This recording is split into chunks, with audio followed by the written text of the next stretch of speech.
Иван Вазов. Левски. Манастирът тесен за моята душа е.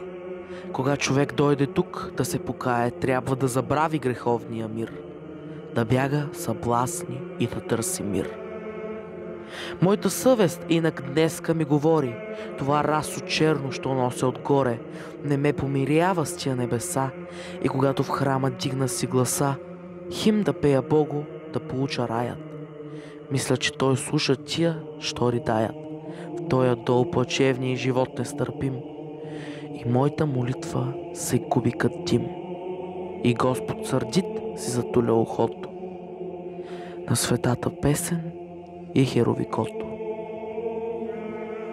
Мисля, че вратата на небесния рай, накъде изглеждат, никой ги не знае, че не та скелия извожда нататък, че и света шумен пътят е по-кратък, че сълзите чисти, че вдовишки плач, че потът почтение на прости урач, че благата дума, че правото дело, че светата правда изказана смело, че ръката братска без гордост, без вик, подадена с Кришно на някой клетник, са много по-мили на Господа вишни от всички химни и тропари лишни. Мисля, че човекът тук на този свят има един ближен, има един брат, от кои се склетва монахът отказа, че цел по-висока Бог ни тук показа, че не с това расо и не с таз брада мога да отмахна някоя беда от оня, що страда. Мисля, че канонът мъчно ще направи да замъкне стонът, че ближния ми има нужда не в молитва, а в съвет и помощ, когато залитва. Мисля ази още, че овчарят същ с овцете живее на бек и на дъжд, и че моите братя търпят и го страшно, а аз нямам нищо и че то е гряшно, и че ще е харно да оставя веч таз ограда тиха от света далеч и да кажа тайно 2-3 думи нови на онез, що влачат тежките окови.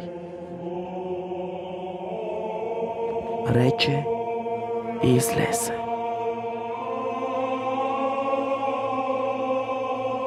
Девет годин той скита се бездомен, без сън, без покой, под вънкашност чужда и под име ново, и със сърце порасло и за кръст готово, и носи съзнание, крепост, светлина на робите слепти в робската страна. Думите му бяха и прости, и кратки, пълни с упование и надежди сладки. Говореше често за бунт, за борба, като за една ближна обща веселба. Часът, на която беше неизвестен, изпитваше кой е сърцат, сиреч честен, участник да стане в подвига свят. Всяк един слушател беше му брат.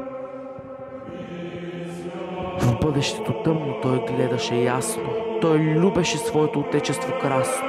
Той беше скиталец и като дете прост, и като учелник живееше в пост. Горите, полята познати му бяха, всичките пътеки кракът му видяха. Пустинята знаеше неговия глас, хижата го знаеше и на всеки час вратата и за него отворена беше. Той се не боеше, под небето спеше, ходеше замислен сам си без другар. Тая зара млад е, до вечера стар, одеве търговец, сега просек трипав. Кога беше нужно, хром и сляп и клипав, днес в селото глухо, утре в някой град, говореше тайно за ближния преврат,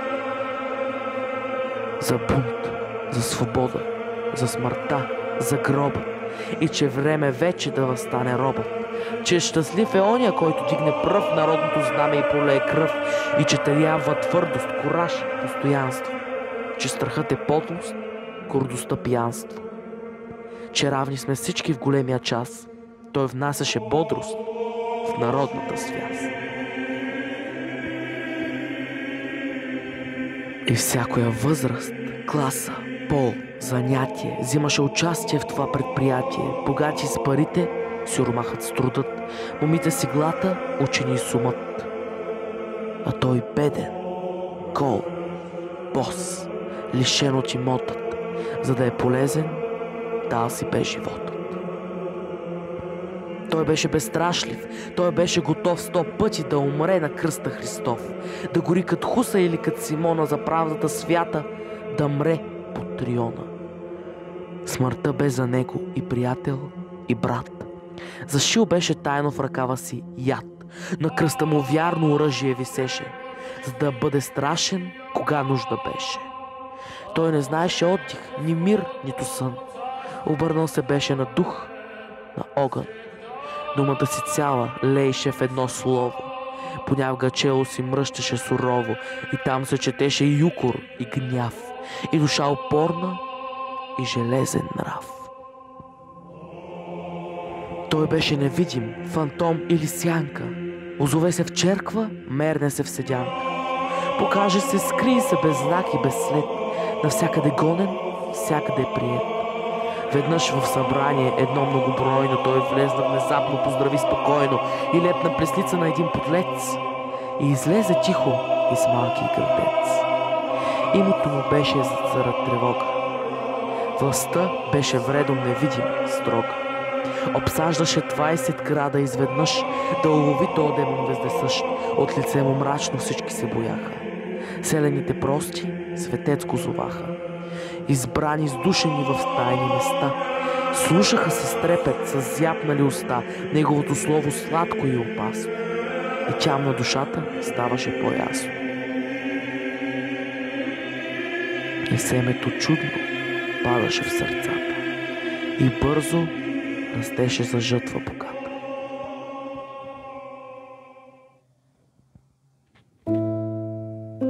Той биде предаден и от един поп. Той е мръсен червяк, той е низък роб, той е позор за Бога, той е пятно на храма. Дякона погуби чрез черна измама. Този човек безстиден, с ниско чело, пратен на земята не се знае защо. Той е издайник, грозен и Божий служител, който тая титла без срам бе похитил, на кого устата пълни с яд и злост. Изрекоха подло: фанете тогос. На кого ръката не благословия, а издайство сърши и гръм не струшия. И чието име не ще спомена, от страх моята песен да не оскверна. И кого родила една майка луда, който равен фадът има само Юда. Фърли в плач и жалост цял народ тогас. И този човек и още живей и смежду нас. Оковани кървав, в тъмница ръгнат, апостола беше на мъки подвърнат. Ужасни, на празно, те нямаха власт на тази душа яка, ни вопъл, ни глас, ни молба, ни клетва, ни болност сред стенание. Не издаде в мракато и гордо страдание. Смъртта беше близко, но страхът далеч. И той не пошушна предателска реч. И на вси въпроси грозно изпитание един ответ даде и едно мълчание. И казваше: аз съм Левски, ей мена.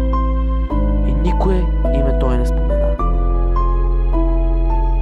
Тиранът лючи да убие духът, една Заран Левски осъди на смърт. Царете, тълпата, мръсните тирани да могат за души. Гордото съзнание, гласът, който вика мисълта, що грей. Истината вечна, що вечно живей. Измислиха всяко и по една секира, да уморят всичко, дето не умира, зарад Прометея, стръмната скала, ядът на Сократа с клетвата зла, Синджир за Коломба, кладата за Хуса, кръста на Голгота за кротки Исуса.